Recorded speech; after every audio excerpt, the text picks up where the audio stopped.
¿Ya estás? Ya de este lado ya están.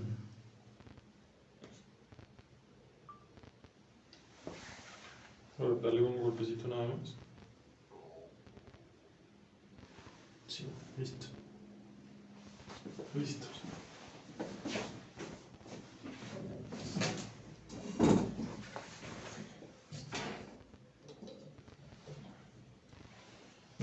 Tres, dos, uno, listo.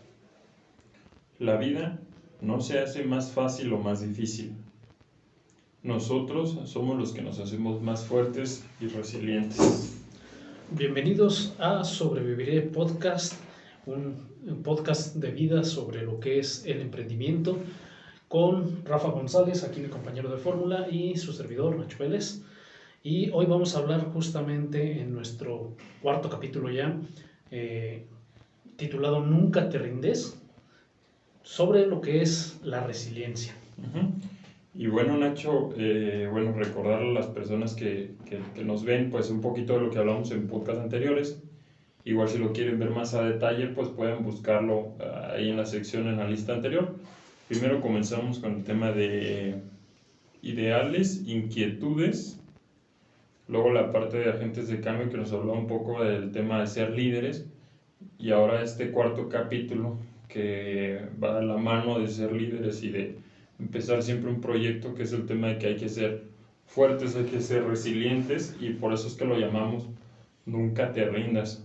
Yo creo, Nacho, que valdría la pena, igual recordando la frase con la que iniciamos, que dice, la voy a repetir para irla desmenuzando, que el camino no es más fácil ni más difícil, o sea, sigue siendo igual con altos y bajos siempre, a pesar del tiempo. La única diferencia pues es que nosotros vamos teniendo más experiencia, nos vamos haciendo más fuertes, nos vamos haciendo mejores.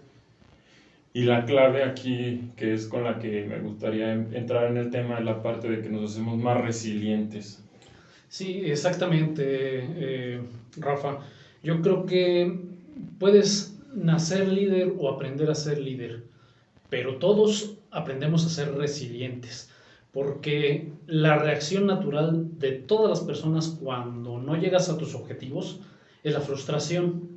Y la resiliencia es saber entender la frustración como una serie de pasos a corregir para en la siguiente emisión lograr tus objetivos. Entonces, la resiliencia es esa capacidad de retroalimentarse de los fracasos para lograr obtener los resultados que tú quieres.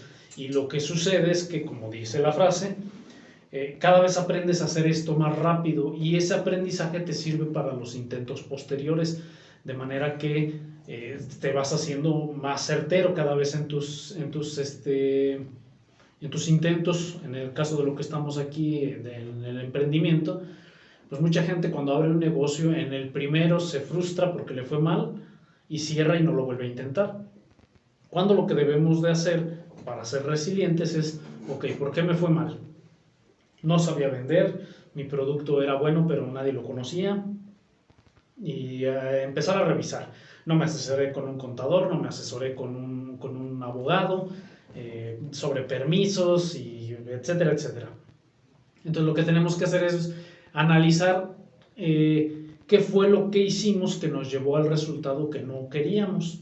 Y esa capacidad es justamente lo que nos ayuda así completar nuestros ideales, nuestros sueños, nuestros planes, como los hemos platicado en las otras ocasiones, porque yo creo que es algo certero que tenemos todos, que nos dedicamos a liderar una idea, un proyecto, una aspiración, que en algún momento va a haber algo de fracaso, va a haber frustración, y el chiste es, porque la frustración la sentimos todos, cómo la convertimos en algo positivo. Si la transformamos en aprendizaje, seguramente va a ser enriquecedor. Si no logramos hacer eso, pues seguramente vamos a tener un traspié en vez de un avance. Claro. Y algo que es indudable, y que yo creo que ya lo hemos comentado igual en los capítulos anteriores, es el tema de que la vida, el camino, el proceso, pues no es lineal, ¿no? O sea, hay subidas y bajadas. Sí, ni siquiera lo tienes claro, ¿no? Sí, ni siquiera tienes mapa, no sabes ni cómo es.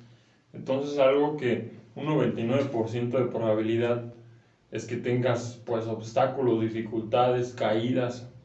Y evidentemente lo que nos va a dar esta habilidad de no rendirnos, de ser resilientes, como Nacho lo compartía, pues esa capacidad de superar obstáculos, problemas, etcétera, situaciones negativas. Es que justo eso, o sea, vamos a salir de ese problema, de ese conflicto, y lo que nos va a permitir dejar ese conflicto atrás o encontrar la solución a ese problema, pues es que vayamos avanzando en el camino de la vida o de nuestro proyecto o de nuestro emprendimiento. Nacho ahorita nos lo compartía y yo creo que es muy claro, ¿no? O sea, pues no supimos vender, nadie nos compró, nadie me quiere, todos me odian, me dejó mi novia o no sé, en la escuela, en las convocatorias, ahorita que estaba mucho de moda en los viajes, eligieron a todos mis amigos menos a mí, o sea, diferentes situaciones, ¿no? Y ahí lo que es importante es el tema de que si te dicen que no una vez, pues no tiene que ser, o no es un no definitivo, es un no por una ocasión, pero siempre hay una segunda, tercera, cuarta, quinta oportunidad, y en ese camino vas aprendiendo, pues como lo decíamos también la vez pasada, qué no tienes que hacer y qué sí tienes que hacer. Lo que te va a dar esa habilidad, pues es justamente la resiliencia y el estar entusiasmado y todo lo que ya comentábamos anteriormente, pero principalmente esa capacidad que creo yo que todo emprendedor debe tener, Nacho, no sé tú qué opines. Sí, sin duda. O sea, bueno, quien no la tenga, lo que va a suceder es que va a dejar de emprender rápidamente. Sí, te rindes y Entonces ya. te rindes y ya. Y hasta ahí llegó tu emprendimiento, mientras que los emprendimientos que prosperan son aquellos que no se rinden. Yo creo que ahorita espero que el público joven nos esté viendo. Yo participé en muchas convocatorias cuando estaba en la escuela y es una excelente manera de poner en práctica tu resiliencia porque no pierdes nada. A lo mejor le inviertes tantito tiempo, pero te enseñas a estructurar proyectos y te enseñas a venderte a ti mismo como una opción digna de ser beneficiado con una convocatoria. En mi caso, yo gané el premio Emprendedor 2015, creo, de aquí del Instituto de la Juventud, ahí hace algunos ayeres, hace varios directores también. 7 años. Y el instituto tiene 9 años, creo, o 10 años, algo así. Me tocó con el segundo director. Y que fue la cosa que no fue mi primer intento, fue el tercero o el cuarto, algo así. Ya llevaba varios intentos y fue hasta el tercero o cuarto que fui premiado con eso. Eso fue uno de mis más grandes alegrías que logró uno de mis primeros negocios, que creo que ya les había compartido en otra ocasión, que ya después en los números me fue fatal, pero fue algo que me dio mucho gusto el haber logrado. ¿Y por qué puedo decir que me fue fatal? Ahora que lo veo en retrospectiva, algo que cometí un error fue que me constituí legalmente como una empresa, como una sociedad grande, pues como una SADCB, y me permitió entrar a mercado que otros competidores o otra gente que se dedicaba a lo mismo tardaba mucho en entrar. Yo ahora sí que me aventé a lo grande, pero ¿qué es lo que, en dónde fue donde no me asesoré? En la parte contable, y las cargas fiscales me comieron. Entonces eso, entre otras cosas que realmente, o sea, aunque me empezaron a comprar empresas bastante grandes, no me compraban volúmenes grandes. Entonces, todas esas fueron cosillas que en su momento yo pensé, no, pues a mí me van a comprar un montón porque traigo una muy buena idea, sobre todo de servicio, pero pues no contaba con muchas cosas que luego también cuando uno se asesora, por ejemplo, hace poquito estaba en una asesoría compartida con un cliente, con un asesor en mercadotecnia, y es que mira, que si le metemos a la marca y que no sé qué, que no sé cuál, y algo que luego no consideramos, que yo le dije a mi cliente, es, sí, pero no estamos considerando que la competencia es más grande y que si nos considera una amenaza, deslealmente le va a meter más lana a su marca y nos va a meter la pata. Entonces, luego hay cosas como esas donde cuando recién empezamos a emprender no consideramos que en el mercado los competidores, también puedo decir que en mi primer negocio los competidores eran muy, muy deshonestos en algunas cosas, de hecho algunos hasta los vetaron por corrupción en empresas grandes, pues justamente se prestan a esas cosas, ¿no? Y cuando uno haces tu emprendimiento y tu plan de negocios, pues no estás pensando en la corrupción, que es una realidad. ¿Qué es lo que aprendes? Ok, si estos cuates son corruptos, yo tengo que generar una oferta de valor para empresas que no sean corruptas, porque también te puedes prestar a eso, ¿no? Ya depende de cada quien, pero algo que debes de siempre tener en cuenta son tus valores, tanto como persona como empresa, y apegarte a ellos. Y si alguien que quiere hacer negocios contigo no se compagina con esto, con tus valores, a la larga te va a traer problemas. Entonces, sí es con lo que uno se encuentra. Sí hay mucha gente que se presta a ese tipo de cosas, pero hay que tener esa resiliencia, ese valor de efectivamente buscar a los que quieren hacer las cosas bien. Y eso es un poco frustrante al inicio, pero con el tiempo se va dando cuenta uno que la verdad es que son la mayoría. Son los menos los que se prestan a las triquiñuelas, pero la mayoría en realidad buscan trabajar de buena fe, solo que no son tan confianzudos. Entonces si llega un desconocido no le dan la bienvenida a la primera. Entonces por eso hay que ser resiliente. Pues si te mantienes apegado a tus principios y a tus valores, con el tiempo van apareciendo los clientes y los proveedores y las personas que se compaginan contigo. Claro.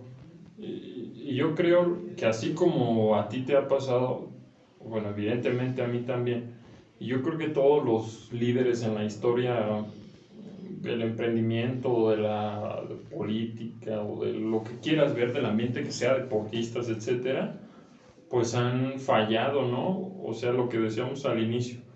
Evidentemente te va a salir mal. Ahorita que pienso yo en resiliencia, se me viene un ejemplo que todos vamos a conocer, que es Andrés Manuel López Obrador. Vaya, qué buen ejemplo. Es un tipo que perdió y perdió y perdió y perdió, y estaba tan enfocado en llegar a su objetivo, a su meta, que era la presidencia de la República. Generó tanto liderazgo que el día de hoy es un fenómeno político, social y económico en México que los expertos, muchos no entienden qué fue lo que pasó. Y yo creo que entenderlo pues significa su fuerza de voluntad, su capacidad de no rendirse. Y como tú lo decías, de que si se te cierra una puerta, si una empresa te dice que no, pues buscarle por otro lado. Y en ese camino, bueno, pues lo que está pasando es que te estás forjando como un experto, te estás forjando como un emprendedor, como un líder, como un gobernante en el caso de Andrés. Y pues evidentemente hoy es nuestro presidente de la República, después de 18 años de tropezones. Y pues ahí está el señor, ¿no?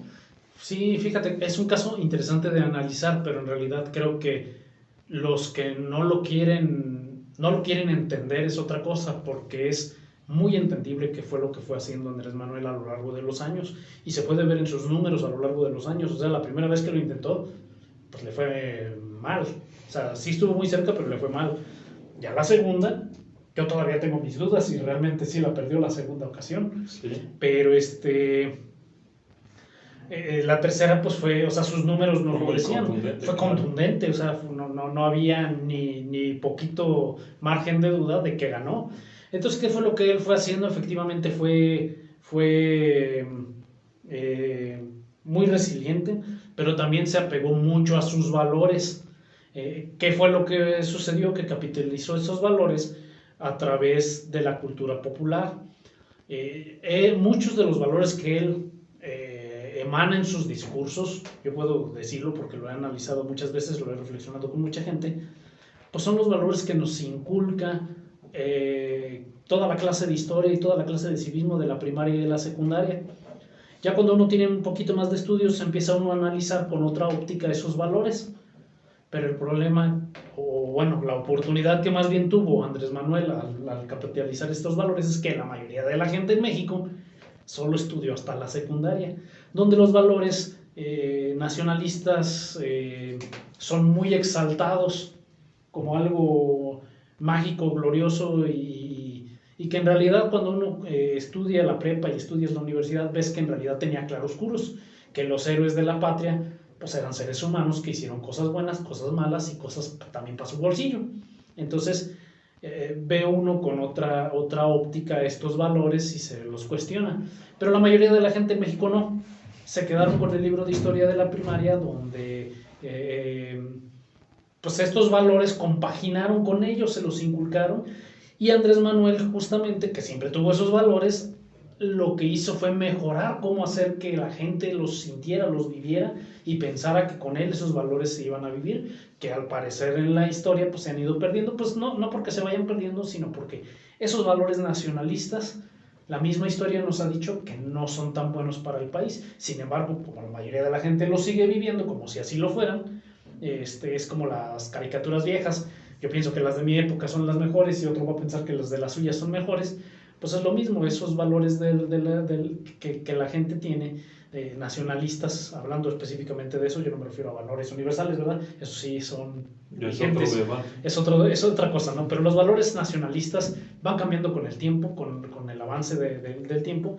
Sin embargo, este líder aprendió a encontrar a la gente que compaginaba con él, les dio un rumbo, también les echó un verbo que podemos decir que es cuestionable, ahí sí ya mejor no nos metemos en eso, no es el espacio, pero efectivamente fue resiliente y fue ganándose a la gente y logró su objetivo, que eso es lo que tenemos que rescatar aquí. Claro, y bueno, aquí ya, yo creo que el tema de análisis está bien interesante, pero yo creo que se va más como a una perspectiva política. Igual, pues es un tema que yo creo que a nosotros nos apasiona. Si les gustaría que habláramos ahí un poquito más de eso, pues coméntenos si les latería, si no, pues le damos ahí carpetazo. Pero finalmente nos quedamos con esa parte final que ahorita Nacho nos decía, que fue resiliente y logró su meta, ¿no? Yo creo que sin lugar a dudas, y es la historia de muchas personas que triunfan, ¿no? Entonces un triunfador, yo podría concluir que se forja de sus derrotas y que un soldado pues no pierde una batalla hasta que deja de luchar. Entonces nosotros tenemos que estar plenamente convencidos de que no vamos a dejar de luchar esa batalla por la primera derrota. ¿Por qué? Porque esa no es una derrota total. ¿Por qué no es total? Bueno, pues porque nos podemos recuperar, nos podemos levantar, lo podemos volver a intentar. Aquí Nacho nos platicaba en podcast pasados que pues ha perdido ya lana y ha cerrado cortinas de negocios. Mi caso es igual. De repente parezco rueda de la fortuna, un día soy rico, el otro día soy pobre, pero pues es parte del camino, ¿no? ¿Y qué es lo que pasa? Que tu zona de confort la agrandas y se vuelve una zona de conocimiento y va creciendo más y más y más, y cada vez tu zona es más grande, te vuelves... Pues, ¿te estiras? Sí, te estiras hasta que llega el punto donde pues realmente te conviertes en un liderazgo consolidado, y eso se ve reflejado pues en tus proyectos, como decía Nacho, de lo que hablamos en el podcast al inicio, pues en tu vida, en tu desarrollo y en tu emprendimiento, ¿no? Sí, así es. La clave aquí, yo creo que algo que nos ayuda a mantener resiliencia es siempre, regresamos a lo primero, mantener tus ideales en mente y que tus ideales son y valen la pena algo por lo cual luchar. Entonces, eso llevó al presidente a ser presidente, eso ha llevado a los que empezaron en su cochera a hacer empresas transnacionales. O sea, siempre el ideal es el que te debe de motivar a darle para adelante, y eso te estimula para ser resiliente. Cuando volteas y ves qué es lo que vas a lograr, entonces es cuando generas tú la fuerza que te dice, no me debo de rendir, esto vale la pena, tengo que seguir intentando. Y te digo, siempre va a ser algo que se enfoque mucho, que vaya mucho con tus valores, y apegado a eso se puede lograr lo que sea. Lo que sí, y creo que es algo que es muy apto para este tiempo donde estamos acostumbrados a la inmediatez, es también hay que manejar mucha paciencia. Es algo que yo creo que se ha perdido en los últimos días, en los últimos años, y sobre todo con los más jóvenes, donde estamos acostumbrados a que con darle así en el dedo aparecen las cosas que queremos. Los proyectos buenos toman años, podría decir que hasta décadas construirlos, y es algo a lo que no estamos acostumbrados, sobre todo la gente más joven. Yo mismo cuando empecé pensé que a los 2, 3 años ya iba a traer un carrazo del año, y apenas ando bien ahorita pensando en comprarme uno más bueno. Sí, compré ya mi primer carro de agencia hace algún tiempo, pero no es un carro de lujo, apenas ahorita estoy pensando en subir de categoría. Entonces me ha tomado ya casi una década que emprendí mi primer negocio, y es mucho esfuerzo. Sí, tengo más vehículos, tengo ahí 7 vehículos, todos son puros de trabajo, no más un carro compré nuevo y los demás son usados, pero son logros que puedo ir diciendo, bueno, pues han sido el fruto de mi esfuerzo, el fruto del trabajo, el apoyo de mucha gente a mi alrededor, entre ellos mi familia, la verdad, pero todo esto ha sido el fruto del trabajo, que cuando empecé los primeros 2 años, 3 años, no hice nada, así lo que es nada. Entonces, eso es lo importante, tenemos que tener paciencia y visión de largo plazo. Y este tema de la visión de largo plazo nos va a llevar a hacer planes, que va a ser el tema de nuestro siguiente capítulo. Claro, y ya para ir concluyendo esta parte, yo creo que se van hilando muy bien las ideas, y ahora yendo desde este capítulo hacia los primeros, pues el tema de nunca rendirse es fundamental, es algo que te tienes que tatuar en todo tu alma, ¿no? En todo tu corazón, en todo tu cerebro. Yo creo que la clave para esto, tú lo dijiste, es encontrar tu causa, qué es lo que te está motivando, qué es lo que te hace emprender, qué es lo que te hace participar en esa convocatoria, qué es lo que te hace entregarte, para que no pierdas el encanto de decir perdí y ya no funcionó y lo dejo. No, tiene que ser más fuerte, que te haga volverte a levantar, que te haga volverte a despertar, volver a participar, para a lo mejor volver a perder, pero a lo mejor también volver a ganar. Entonces un punto clave para esto que yo rescato mucho es el tema de enamorarte, de apasionarte. Dicen que tienes que volverte un loco apasionado, intenso, soñador, y eso es realmente cierto. ¿Por qué? Pues porque ese va a ser tu motor, de que cuando algo te salga mal te va a hacer ser resiliente para volverlo a intentar, y en ese volverlo a intentar te va a salir. Y otro tema importante que decía Nacho, el tema de tener una visión a largo plazo, ¿no? Pequeñas metas que vayan abonando a una meta a largo plazo, y esa meta a largo plazo yo creo que se tiene que llamar plan de vida, saber qué queremos, ya lo comentábamos en lo anterior, y bueno, pues por ahí va también el tema del siguiente capítulo. Pues muchísimas gracias por escucharnos este viernes, esperamos que les sea de mucho valor. De nuevo, les agradecemos que nos presten su atención, le agradecemos al Instituto de la Juventud y a su director por el apoyo para la producción de este contenido, a Chucho. Y pues, las redes, tus redes, Nachito. Mis redes, Nacho Vélez Consultor en todas las redes. Y las tuyas, Rafa. Y Rafael GZ Bernabé en todas las redes, y recuerden que sean resilientes. Si este capítulo no les gustó, los demás sí les van a gustar. Bueno, muy bien, muchísimas gracias, y pues nos seguimos viendo, esperamos la próxima semana con el siguiente capítulo, que les aseguro va a ser la idea de aterrizar todo lo que ya vimos hasta el día de hoy, porque dicen algo, que si quieres que algo se cumpla lo tienes que escribir para que se vaya materializando, si no en la cabeza las ideas y las palabras se las lleva el viento. Sí, pues muchas gracias, amigo, un gusto verte por aquí, nos estamos viendo la siguiente semana. Saludos a todos, los saludos esperamos. A todos. Tu podcast Sobreviviré.